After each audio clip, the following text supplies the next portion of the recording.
I have cracked Doctor Doom's full story arc in Avengers Doomsday, and I'm telling you right now, once you hear this, you will never look at Marvel's 2026 plan the same way again. You know how Marvel sometimes plants seeds years before a big reveal, hiding them in plain sight while the rest of us are distracted by explosions, banter, and post-credit stingers. This isn't just one of those seeds. This is the tree, the roots, the soil, everything. And it's been sitting there in the background since Phase 4, waiting for the perfect moment to explode into the most dangerous storyline the Avengers have ever faced. I know because I've pieced it together, every hidden thread, every offhand line of dialogue, every apparently throwaway scene that was actually a warning. And when you follow the trail, it doesn't lead to Kang.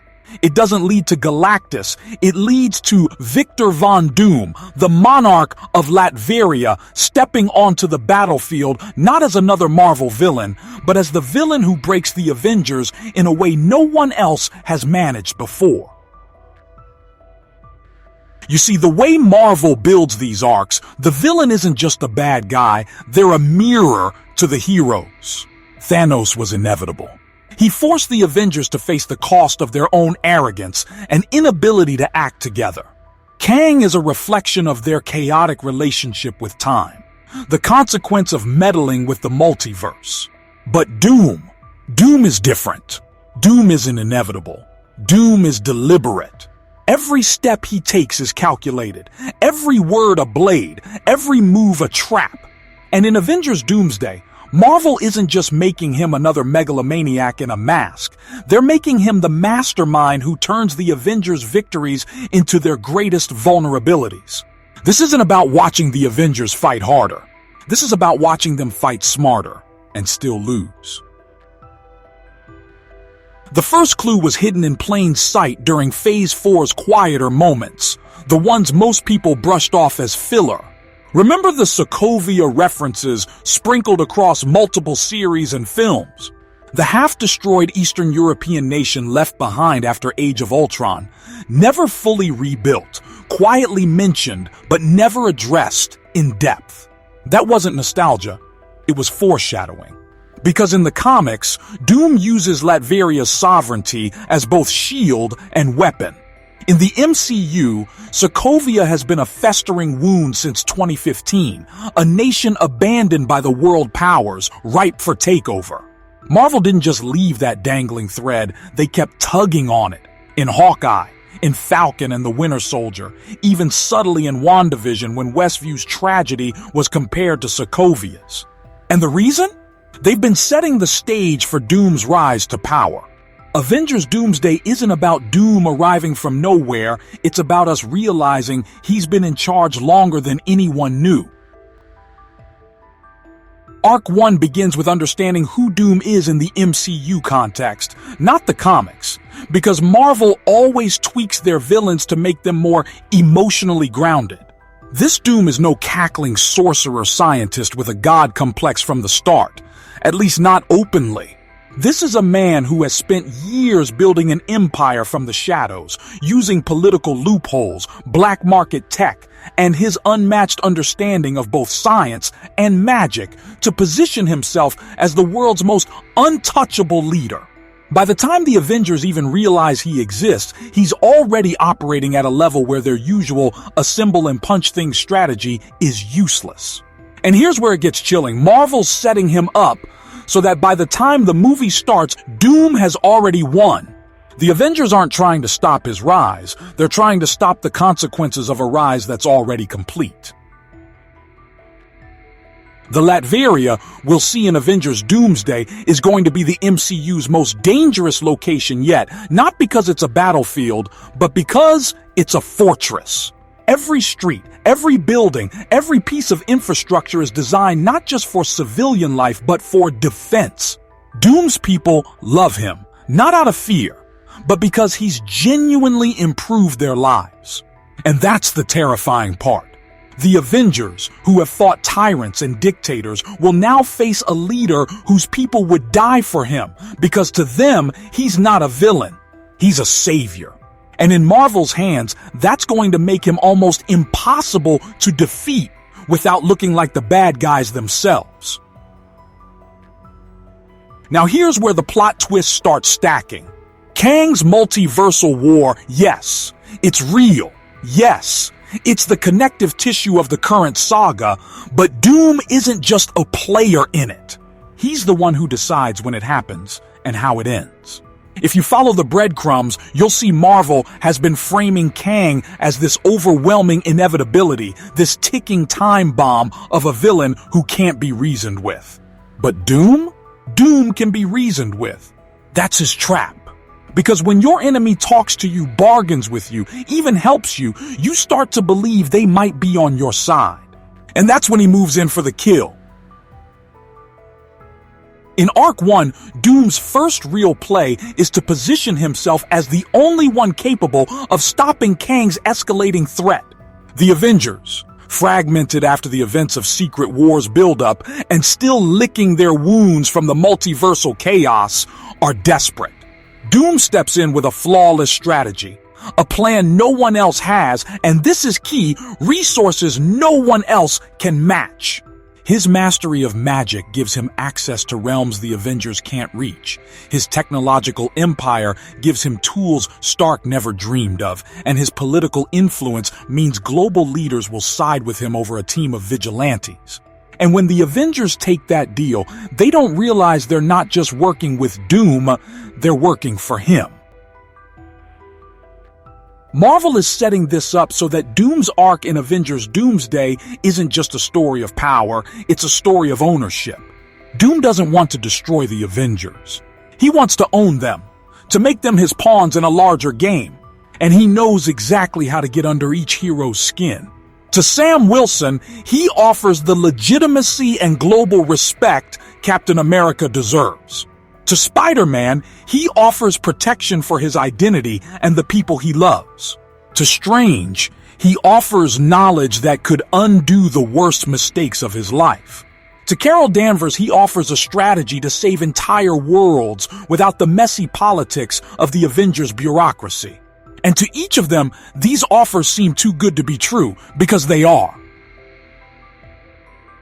The brilliance of Doom's plan is that every deal he makes is a chain. Each hero thinks they're making a temporary alliance, but in reality, they're binding themselves to him in ways they can't undo without causing collateral damage they can't live with. And this is where Marvel's genius for emotional storytelling kicks in, because by the time the Avengers realize they're trapped, the audience is already questioning whether Doom is actually wrong. That's the kind of villain arc that stays with people. And that's exactly how Doom is going to dominate the MCU's next phase. In this first act of his story, we'll see Doom maneuver himself into a position where even the Avengers' most powerful members are forced to rely on him. Kang will still be the looming threat, but we'll start to see cracks in the idea that Kang is the true final boss. Because behind every major event in Doomsday, there will be Doom's fingerprints. Every solution the Avengers find will lead to a bigger problem only he can solve. And when you realize the war with Kang is actually just Doom's opening move, that's when the scope of what Marvel is doing here really hits you. They're not just making another Avengers movie. They're making the story of how Earth's mightiest heroes get played like chess pieces in a game they don't even know they're in. By the time the Avengers step into Latveria in the second arc of Avengers Doomsday, they're walking into a country that feels like another world. Not in the cosmic sense, not some alien planet or mystical realm, but in the unsettling way that perfection can feel wrong when you know who's behind it. The streets are spotless. The air hums with quiet efficiency. The people move with a sense of pride and certainty you rarely see in the real world. There's no crime, no visible poverty, no protests. Every citizen they speak to speaks of Victor Von Doom with almost religious devotion. And it's not fear in their eyes, it's loyalty. That's what unnerves the Avengers most. They've faced dictators who ruled through brutality, and they've taken them down. But what do you do when the person in power has actually improved lives in tangible ways? What do you do when the people you think you're saving don't want to be saved? Doom welcomes them like an honored delegation, every move calculated for maximum psychological impact. He doesn't greet them in full armor at a throne. No, he's dressed simply, with the air of a man too busy solving the world's problems to bother with ceremony. He speaks to them not as a villain, not even as an equal, but as someone who sees himself as above them. Not because of arrogance alone, but because in his mind he's already proven it. The meeting itself is the trap. He lays out with surgical precision the flaws in their current plan against Kang. He shows them simulations, data, magical projections, evidence that without his intervention, they will fail spectacularly. And the worst part, he's right. Doom always makes sure he's right. The tension here is subtle but deadly. Every member of the Avengers is measuring him in a different way. Sam Wilson sees the charisma and the genuine order he's built, but he also sees the manipulation underneath. Carol Danvers is looking at him like a war strategist, sizing up his resources. Strange feels the hum of magic in the walls of the very room they're in and knows he's dealing with someone who has blurred the line between science and sorcery so completely that they're inseparable. And Peter Parker. Peter's the one who sees through the kindness first. Doom's words are too perfect, his understanding of each of them too exact, like he's been studying their files for years, which of course he has. It's here that Doom makes his first major offer, a tactical alliance. Not as equals, but with him as Supreme Commander. The terms are deceptively simple. He provides the tech, the magical support, and the political clearance to move freely across the globe. They follow his strategic plan to the letter. No deviations. Doom even frames it as a mercy, claiming he knows the toll leadership takes and doesn't want them burdened by administrative distractions. The team's split reaction is exactly what he wants. Half of them are uneasy, half are grudgingly impressed. That's when Doom delivers his masterstroke. He reveals that he's already taken action against Kang without their knowledge. He's secured an artifact, something ancient, dangerous, and essential to Kang's control over certain timelines. He won't say exactly what it does, but he assures them it will tip the balance in their favor, if they work with him. This is the first moment the Avengers realize that Doom doesn't just have information, they don't. He has progress they can't replicate. While they've been scrambling from crisis to crisis, Doom has been playing the long game, moving in shadows, claiming key assets in the multiversal war without lifting a gauntleted finger in public. And the truth is, they can't afford to ignore him. Not with Kang's forces already destabilizing multiple realities, and not with innocent lives hanging in the balance. Against their better judgment, they agree. That's when the real game begins. Doom's plan is unlike anything they've tried before. It's clean, surgical, with every variable accounted for. There's no room for improvisation, no room for heroics. Every action has a purpose beyond the immediate battle, sometimes even beyond the war itself. They start to notice that many of his missions have side objectives that don't seem directly related to Kang. Securing certain rare minerals, retrieving old Hydra tech, isolating magical artifacts from places like Kamar Taj. When questioned, Doom's answers are always logical, always delivered with the calm certainty of a man who's 2 moves ahead. But the truth is becoming clear to the audience, even if it's still murky to the Avengers. Doom isn't just fighting Kang. He's building something. The brilliance of Marvel's writing here will be in how they weave in tiny moments that make you question everyone's role. For example, Doom subtly sows seeds of doubt between the Avengers. He commends Sam Wilson for his leadership in front of Carol, but later, in private, tells Carol he understands her frustration at being sidelined. He praises Strange's magical abilities, but then warns him about the recklessness of untempered sorcery, implying that Wong is more disciplined. To Peter, he plays the mentor role Tony once filled, but with a sharper edge, teaching him that sometimes you must choose the lesser evil. These aren't outright lies. They're carefully chosen truths, designed to fracture the team just enough that they turn to him for clarity. It's during one of these missions that the Avengers start to realize Doom's reach goes far beyond Latveria. They discover that certain world governments, ones they assumed would oppose Doom, are actually in quiet alliance with him. Some have traded recognition of Latveria's sovereignty for technological advancements that put them decades ahead. Others have quietly received aid in quelling uprisings or dealing with disasters. Doom's influence is global, and more disturbingly, most of it is welcome. The Avengers begin to see that their own influence, once absolute, is now being questioned by the very people they protect. And that's Doom's genius. He doesn't need to destroy their reputation directly, he simply needs to offer the world a better alternative. But Kang isn't blind to what's happening. In Arc 2, Kang begins targeting Doom directly, not out of fear, but out of necessity. Doom's theft of the artifact has already altered key events in multiple timelines, creating ripple effects Kang didn't predict. Suddenly, Kang's inevitable victories in certain branching universes are crumbling. And this is where Doom's facade as a reluctant ally begins to crack. Because when Kang strikes back, Doom doesn't defend Latveria out of pure strategy, he does it with fury. For all his composure, Victor Von Doom has one raw nerve, his nation.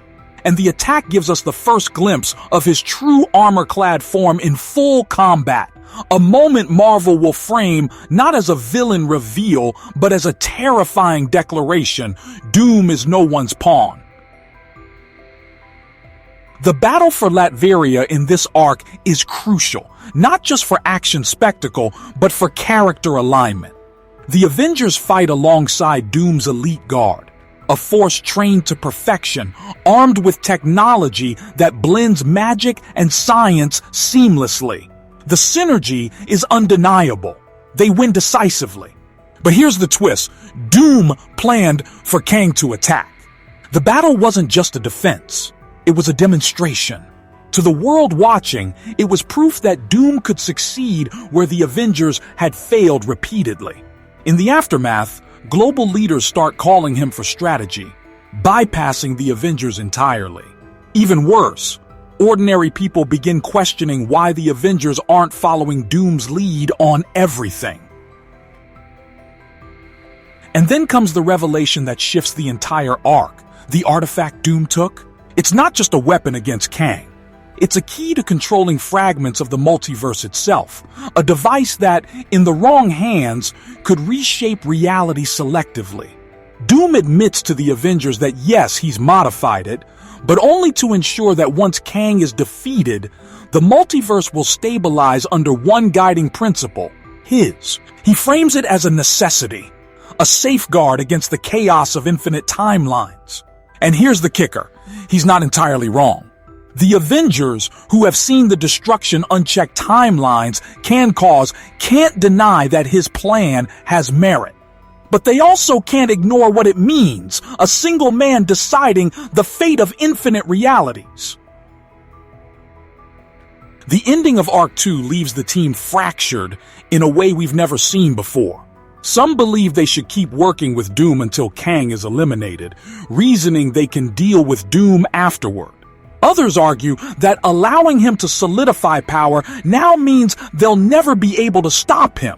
Doom, of course, sees this division as the perfect outcome. He's already weaving his next move, one that will make choosing between him and Kang impossible. Because Doom understands something no other villain in the MCU has fully exploited. The Avengers' greatest weakness isn't their enemies, it's each other. By the close of this arc, the audience will have gone from seeing Doom as a potential ally to realizing he's orchestrating the war on two fronts, against Kang and against the Avengers themselves. And yet, just like the heroes, they'll be forced to admit, the world might actually be better under his rule. That's the dangerous beauty of Doom's story, and why Avengers Doomsday could be the most morally complex film Marvel has ever made. By the time Arc 3 begins, the uneasy alliance between the Avengers and Doom has become a dangerous dependency. They've won battles they never could have managed without him, and that fact gnaws at them like rust. Every mission is smoother, faster, cleaner, not because they're suddenly better, but because Doom has engineered it to be so. His plans anticipate threats before they appear, neutralize them before they escalate, and leave just enough danger for the Avengers to feel useful. The victories start to feel hollow, but they're still victories, and after years of loss and chaos, that's hard to walk away from. Yet the cracks in this arrangement are widening, and Doom knows it. That's why he makes his next move before they even realize what's happening. The artifact he stole from Kang, now integrated into a device of his own creation, becomes the centerpiece of the strategy. Doom reveals that it's not just capable of selectively stabilizing timelines, it can merge them. He paints a picture of a unified multiverse, where the chaos of infinite branching realities is replaced by one perfect continuum, ruled by order, free from paradox and instability. He describes it like a surgeon would describe removing a tumor: clinical, necessary, and irreversible. The Avengers are split. Strange warns that such a merge could erase countless realities, lives, and histories. Carol pushes back, arguing that doing nothing leaves those same lives vulnerable to Kang's endless cycle of conquest. Sam insists that no one man, no matter how brilliant, should have that kind of power. Doom listens, lets them argue, and then drops the revelation that silences the room. Kang's war isn't about domination. It's about survival. This is the twist that redefines the conflict. Doom has been studying Kang for far longer than the Avengers knew, and now he reveals his findings. In certain timelines, Kang is not a conqueror, he's a refugee, fleeing an even greater threat. The multiverse isn't collapsing because of Kang's ambition, it's collapsing because something is devouring it from the outside. Kang's empire, as brutal as it is a defense mechanism, an attempt to consolidate and fortify enough reality to hold back the oncoming storm. And that storm is not another villain in the traditional sense, it's an existential force. Doom refuses to name it outright, but he implies it's ancient, it's inevitable, and it's beyond even Kang's comprehension. The effect on the Avengers is immediate and disorienting. They've been focused entirely on stopping Kang, but if Doom is telling the truth, then Kang isn't the true enemy. He's a desperate tactician playing for time. It reframes every battle they've fought against him. And Doom, of course, has a solution. Merge the timelines into one fortified continuum, sealing it off from the entity that's consuming the rest. It's an elegant plan if you ignore the cost of erasing infinite possibilities, of condemning countless realities to oblivion. Doom doesn't see it as erasure. He sees it as triage. To him, saving one perfect reality is worth sacrificing infinite imperfect ones. That's where the moral line becomes razor thin. Kang's response to this revelation is swift and brutal. He doesn't just attack Latveria again, he launches a targeted strike designed to cripple Doom's control of the artifact. This time Kang isn't playing defense. He wants the device for himself. The Avengers find themselves in the middle of a war between two enemies who might both be trying to save the multiverse, but in fundamentally incompatible ways. And Doom knows exactly how to use that tension. He frames Kang's assault as proof of his own necessity. If Kang wins, his empire will dominate forever. If Doom wins, there will be peace. It's a false binary, but it's persuasive, especially to those Avengers who are tired of fighting wars that never truly end. One of the most chilling sequences in this arc comes during the battle for the artifact.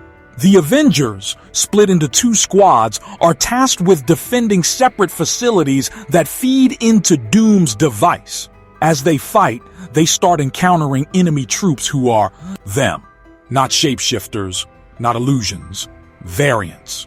Kang has pulled Avengers from other timelines, warriors who never joined this particular team, who made different choices, who have no loyalty to our heroes.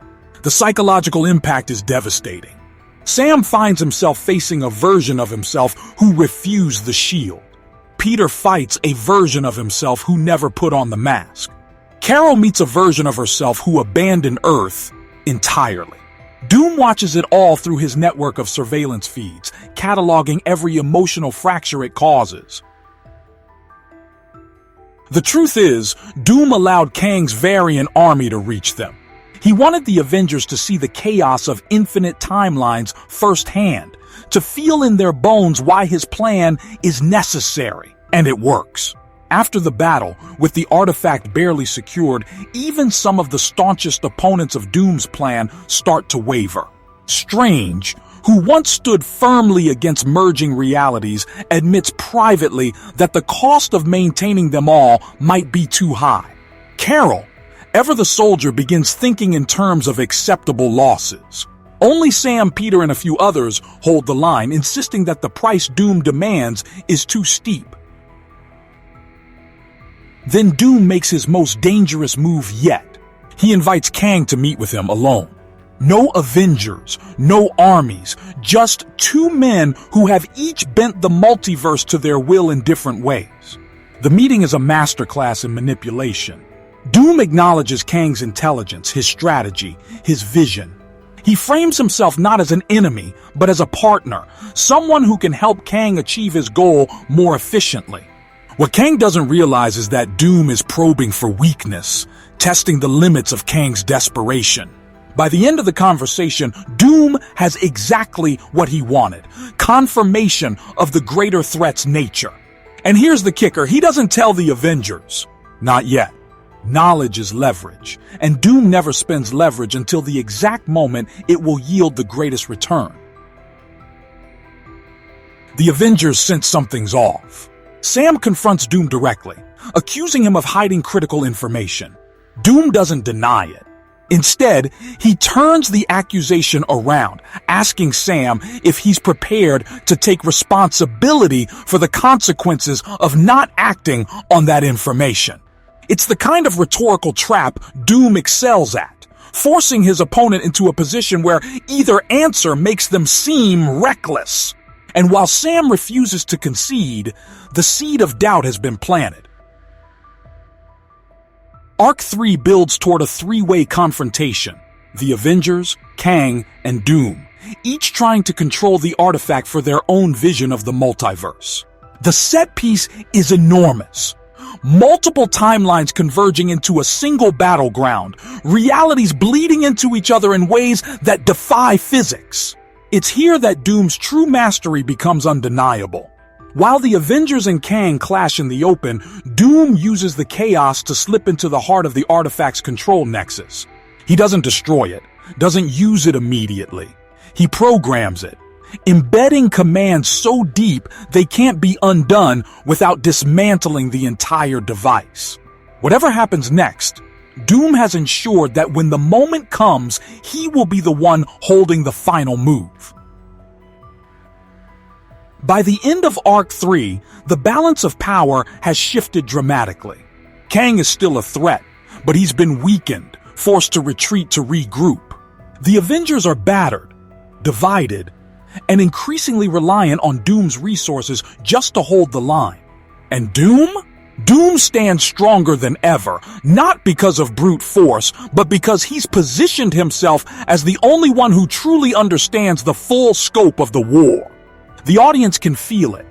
The Avengers think they're fighting for the fate of the multiverse, but in reality, they're fighting in a game Doom already won the moment they stepped into Latveria. The emotional sting here is that Doom hasn't lied about the stakes. The greater threat is real. Kang's desperation is real, and the danger of infinite timelines is real. But Doom's solution, no matter how logical it sounds, is built on the foundation of his own ego. He doesn't just want to save the multiverse, he wants to be remembered as the man who defined it. And as Arc 3 closes, the question isn't whether the Avengers can stop Kang. It's whether they can stop Doom before they realize too late that he's the one they should have been watching all along. By the time Arc 4 begins, the Avengers are no longer just a team on the edge. They're a team dangling over the precipice, with Doom holding the rope. Every victory now feels conditional, every choice laced with compromises that weigh heavier with each passing mission. Doom's plans have become the only plans they have, and while some members still cling to the hope of breaking free from his influence once Kang is dealt with, others are starting to quietly admit to themselves that they may not be able to. That quiet resignation is exactly what Doom has been cultivating, and now he decides it's time to accelerate the process. The first real fracture comes not from Doom attacking the Avengers directly, but from Doom giving one of them something they desperately want. Peter Parker has been quietly unraveling under the strain of their impossible position. Since the multiverse crisis began, his life has been a cascade of loss, sacrifice, and compromise, and Doom, with his surgical understanding of human vulnerability, exploits it. In the privacy of Latveria's Grand Library, a space lined with both ancient grimoires and the most cutting-edge Stark-level tech, Doom offers Peter something he can't ignore: the means to permanently erase the memory of his identity from every remaining universe where it's still known. Not a temporary spell like Strange's, not a shaky workaround, but a clean, flawless severing of the thread tying Peter Parker to Spider-Man in any reality. The cost? Loyalty, not in name, but in action. A single mission, off-book. One Doom insists will save lives, but that must be done without informing the others. Peter hesitates, but not for long. Doom knows his breaking point. While Peter takes his first steps down a path that will haunt him, the rest of the Avengers find themselves preparing for what may be their final stand against Kang. Or at least that's what they believe. In reality, Doom has orchestrated the battlefield so that Kang will be drawn out prematurely, with the sole intent of forcing him to expend his most devastating weapons before the true climax. Doom is playing a longer game than anyone realizes. Kang's defeat is not the endgame, merely the removal of the last major obstacle to Doom's multiversal consolidation. The battle that follows is brutal, messy, and unlike any they've fought before. The very fabric of reality on the battlefield is unstable. Mountains dissolve into cityscapes mid-fight, oceans vanish into deserts, entire enemy units blink in and out of existence as timelines collapse into one another. Strange is pushed to his absolute limit, attempting to hold the field together with spells that were never meant to be cast on such a scale. Carol is fighting in multiple zones at once, darting between converging timelines to put out fires before they spiral. Sam is directing ground forces with the precision of a general who knows they're seconds from total collapse. And Doom? Doom is watching. Not fighting. Not intervening. Unless absolutely necessary. Watching. Studying. Calculating. It's during this chaos that Peter executes Doom's secret mission. He slips away under the cover of combat, retrieving a small, unassuming device from Kang's forward operating base. What Peter doesn't know is that this device is the missing component Doom needs to override the artifact's safeguards entirely. By the time Peter realizes the true nature of what he's done, it's too late. The device is already in Doom's hands. And Doom, ever the tactician, frames Peter's action as a heroic side move that saved hundreds of lives on the battlefield. The rest of the Avengers never suspect the truth, at least not yet. The cost of this battle is staggering. Kang is driven back, but at the loss of multiple allied realities that collapse irreversibly. Strange is shaken. He feels the weight of each one as if he's failed them personally. Carol is furious at the strategic withdrawal Doom orders before they can finish Kang entirely. Sam is caught in the middle, trying to keep the team together while questioning why Doom always seems to pull them back just before a decisive victory. And in the shadows, Doom activates the newly completed version of his multiversal control device, now fully capable of executing his merge plan without interference. This is where the first true betrayal inside the Avengers comes into play, not the secretive kind, but an open fracture. Strange confronts Carol, accusing her of being too willing to accept Doom's calculated sacrifices. Carol fires back, arguing that Strange's reluctance to act decisively has cost more lives than it saved. The argument spirals, pulling in others, and by the end of it, lines have been drawn. Those willing to follow Doom's strategy until Kang is gone form one camp. Those who believe they must act now to stop Doom before it's too late form the other. Sam tries to mediate, but Doom, ever the puppeteer, subtly fans the flames by accidentally leaking certain mission logs that make each side feel the other has been compromising the team's safety for their own agendas. And just when the fractures threaten to become irreparable, Kang strikes again, but not in Latveria. This time, his target is Earth itself, in its original timeline, the heart of the Avengers' legacy. It's a move designed to force them to abandon Doom's stronghold and defend their home, leaving him free to solidify his control over the artifact without interference. Doom, of course, offers to defend Latveria himself while they handle Earth's crisis. It's the perfect setup. While the Avengers are fighting to save New York, Wakanda, and countless other landmarks from being ripped apart by collapsing timelines, Doom locks down his citadel, fortifies his position, and begins the activation sequence for the merge. The battle on Earth is catastrophic.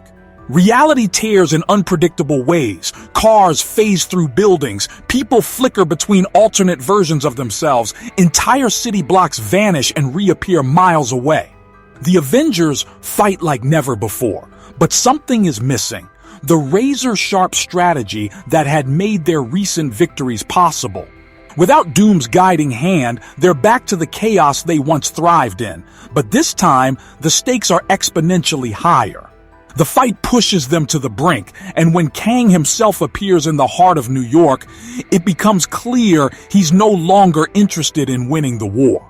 He's trying to destroy the battlefield entirely, forcing the merge to happen prematurely, under his control rather than Doom's. This is the moment Sam realizes the full scope of the trap. Kang and Doom aren't just fighting over the multiverse, they're racing to control the same outcome. Whoever triggers the merge first will define what the new reality looks like. And right now, Doom is closer than anyone. Sam rallies the team, urging them to split, half to hold Kang at bay, half to return to Latveria and stop Doom before he finishes what he started. But the split itself is a gamble. Trust is already frayed, and sending the wrong person back to Latveria could mean handing Doom exactly what he wants. The climax of Arc 4 is a double battle. On Earth, Sam, Carol, and Peter hold the line against Kang's final assault, fighting not just him, but the collapsing world around them.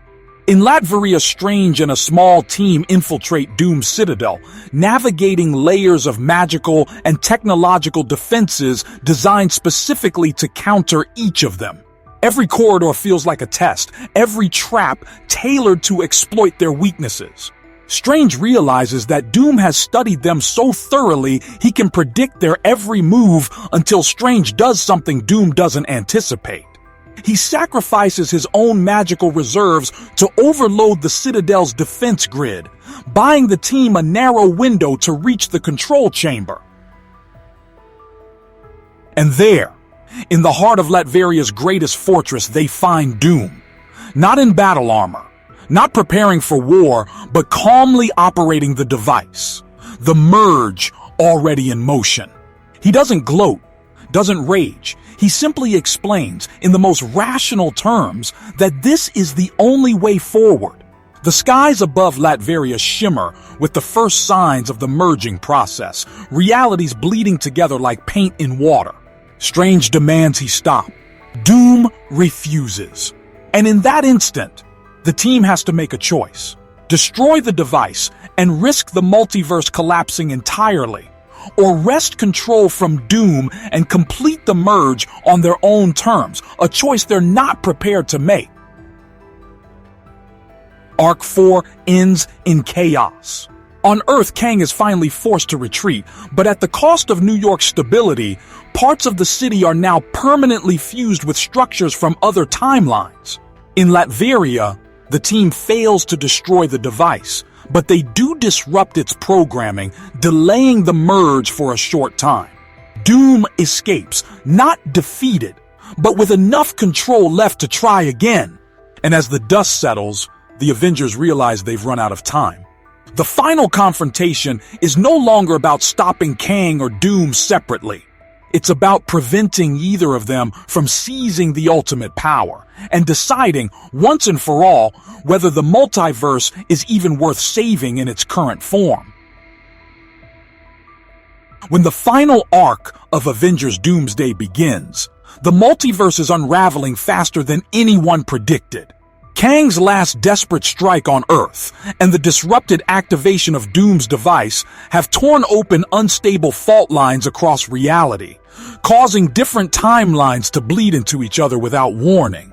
Skies shift from bright daylight to alien constellations in seconds. Streets transform underfoot, swapping architecture from alternate histories. People blink into different versions of themselves mid-conversation, some never returning to their original forms. It's a nightmare no hero was prepared for, and in the middle of it, Doom is still moving toward his goal, undeterred by the chaos. If anything, it has given him the perfect cover. The Avengers are scattered. Strange is barely conscious after draining himself in Latveria, leaving Wong to guard him while trying to stabilize the spells holding their own reality together. Carol is off-world, chasing leads on the mysterious greater threat Doom hinted at but never fully explained. Sam is attempting to coordinate a global evacuation for civilians trapped in overlap zones, where multiple realities are colliding. Peter is drowning in guilt over the role he played in delivering Doom, the final component for his device, though no one else on the team knows yet. And Kang is licking his wounds but not beaten. He has retreated to a hidden citadel outside the normal flow of time, preparing for a final gamble of his own. This is the moment Marvel has been building toward, the point where both Kang and Doom's plans reach critical mass, and the Avengers realize the only way to stop them is to bring both into the same fight, knowing full well that doing so could annihilate everything.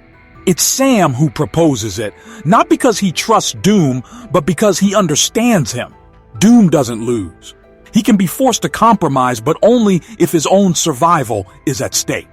Kang's desperation makes him dangerous enough to threaten even Doom's life, which means forcing them into open conflict might give the Avengers the slim window they need to destroy the device entirely.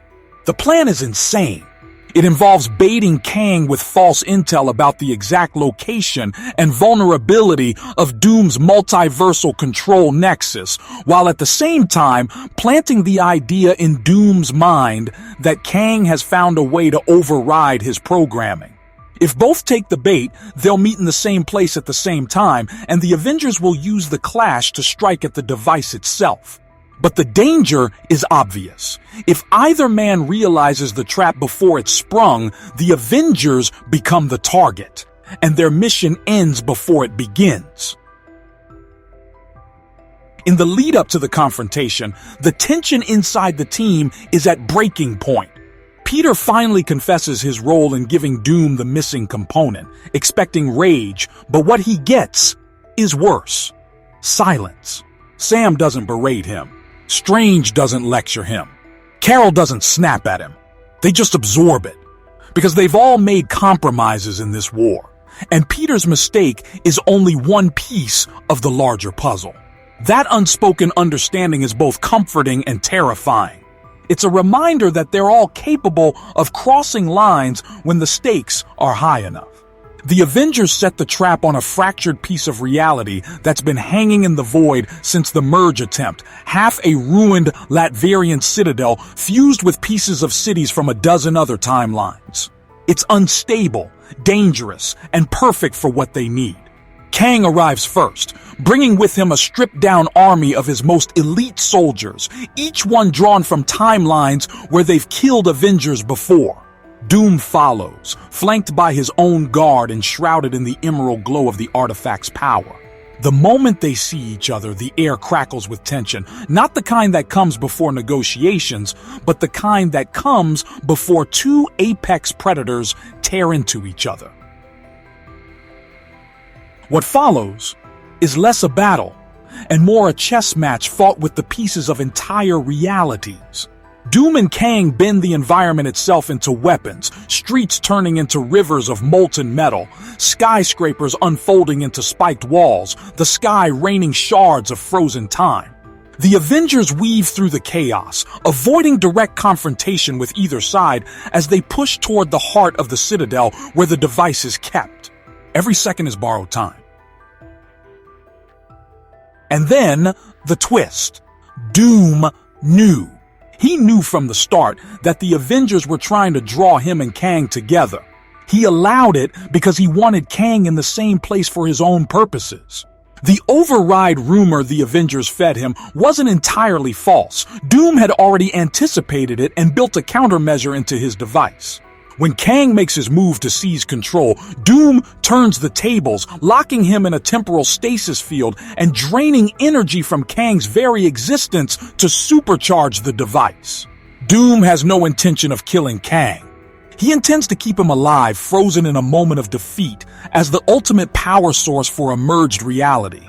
This is where the Avengers realize there's no way to talk him down. He isn't doing this because of fear of the greater threat. He's doing it because in his mind, the multiverse will only be safe if he's the one at the center of it.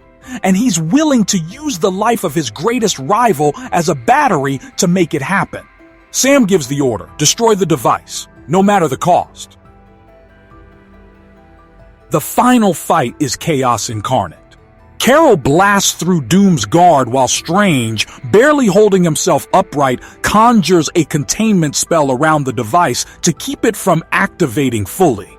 Peter uses every ounce of agility and cunning he has to dodge Doom's attacks, drawing him away from Strange long enough for Sam to land a direct strike with his shield on the artifact's power core. But Doom's armor is nearly impenetrable, and with Kang trapped, there's no other force in the room strong enough to match him blow for blow until Kang himself finds a way to break free. In a moment of shared interest that will never be called alliance, Kang and the Avengers fight Doom together. The sheer brutality of it is staggering. Doom's armor sparking under Carol's energy blasts, Kang's weapons slicing through his defenses, Strange binding his movements with chains of pure temporal energy. But Doom is Doom. Even cornered, even outnumbered, he adapts faster than anyone can anticipate. He shatters Strange's chains, disables Kang's primary weapon, and turns Carol's energy back on her in a dazzling burst that sends her crashing into the ruins below. It's Peter who sees the opening. Using the very component he stole for Doom, he overloads the device from within. The feedback is instantaneous, a shockwave of collapsing timelines that forces Kang to teleport out and sends Doom sprawling, his armor cracked, his mask half shattered. For the first time, they see his eyes without the shadow of the mask, and they're not wild with rage, they're cold with disappointment. As though the Avengers have ruined something inevitable. He tells them they've doomed not just themselves, but every reality, because the greater threat is still coming, and now no one will be ready. Before they can detain him, Doom activates a failsafe in his armor and vanishes in a flash of green light, leaving nothing behind but the damaged device and a silence heavy enough to drown in. The Avengers stand among the ruins, victorious in the most technical sense, but shaken to their core. Kang is gone, Doom is free, and the multiverse is still unraveling. And somewhere out there, the threat Doom warned of is still moving closer. The film's final moments are quiet, but loaded. Sam looks out over a fractured horizon. Strange sits cross-legged among the rubble with his eyes closed, searching for the shape of the threat ahead, and Peter stares at the broken device in his hands. The question lingers, unspoken, but deafening. Was Doom wrong, or was he the only one willing to do what had to be done? And if the latter is true, what does that say about the heroes who stopped him? If you enjoyed this deep dive theory, make sure to like, share, and subscribe. And if you really want to keep us digging into Marvel's biggest secrets, consider dropping a $25 super chat to directly support our work. Every bit of support helps us keep cracking these massive story arcs and bringing you the details before anyone else. You don't want to miss what we've got coming next.